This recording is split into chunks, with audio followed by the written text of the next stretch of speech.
بسم الله الرحمن الرحيم अल्लाह ताला जे नाले सां शुरू करियां थो जेको निहायत महिरबान बाजारो आहे। والسماء ذات البروج واليوم الموعود وشاهد ومشهود قتل أصحاب الأخدود कसम आहे आसमाननि जो जंहिंमें 12 बुर्ज आहिनि ऐं कसम आहे वाइदे ॾिनल ॾींहं जो कसम आहे रसूल अरबी ऐं संदसि उम्मत जो त खाई वारा हलाक कया विया।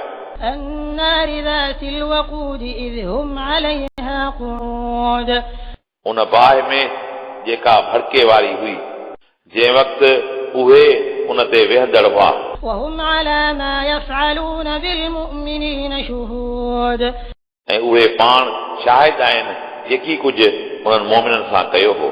وما نقموا منهم إلا أن يؤمنوا بالله العزيز الحميد ऐं इन्हनि मोमिननि में को ऐब न हो मगर इन्हनि अल्लाह ताला ते ईमान आंदो जेको गालिब हमेशह सारायल आहे। الذي له ملك السماوات والأرض والله على كل شيء شهيد उहो आहे जंहिं लाइ आसमाननि ऐं ज़मीनुनि जी हक़ीक़ी बादशाही आहे ऐं अल्लाह ताला हर शइ ते गवाह आहे। إن الذين فتنوا المؤمنين والمؤمنات ثم لم يتوبوا فلهم عذاب جهنم ولهم عذاب الحريق बेशक जिन माण्हू मोमिन मर्दनि ऐं मोमिन औरतुनि खे तकलीफ़ ॾिनी उन खां पोइ उहे तौबा ताइब न थिया पोइ उन्हनि लाइ जहन्नम जो अज़ाब आहे ऐं उन्हनि लाइ बाहि जो अज़ाब आहे। إن الذين آمنوا وعملوا الصالحات لهم جنات تجري من تحتها الأنهار ذلك الفوز الكبير बेशक जिन माण्हू ईमान आंदो ऐं नेक अमल कया उन्हनि लाइ बाग़ आहिनि जिन जे हेठां नहरूं वहनि थियूं इहा तमामु वॾी कामयाबी आहे।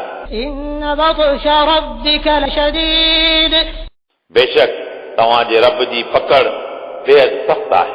إنه هو يبدئ ويعيد وهو الغفور الودود ذو العرش المجيد ऐं बेशक उहो ई दुनिया में पैदा करे थो ऐं आख़िरत में दोबारा ज़िंदा करे थो ऐं उहो गुनहगार मोमिननि खे बख़्शींदड़ पंहिंजे वलियनि सां प्यार कंदड़ आहे जेको अर्श सगोरे जो मालिक आहे।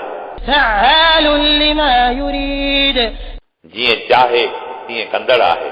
هل أتاك حديث الجنود فرعون وثمود छा तव्हां वटि लश्करनि जी ख़बर न पहुती यानी फिरौन ऐं समूद जी।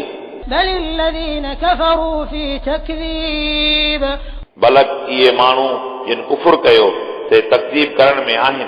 والله من ورائهم محيط ऐं अल्लाह ताला उन्हनि जे पोयां खेनि घेरो कंदड़ आहे। بل هو قرآن مجيد في لوح محفوظ बलक इहो क़ुरान मजीद आहे जेको लोहे महफूज़ में आहे।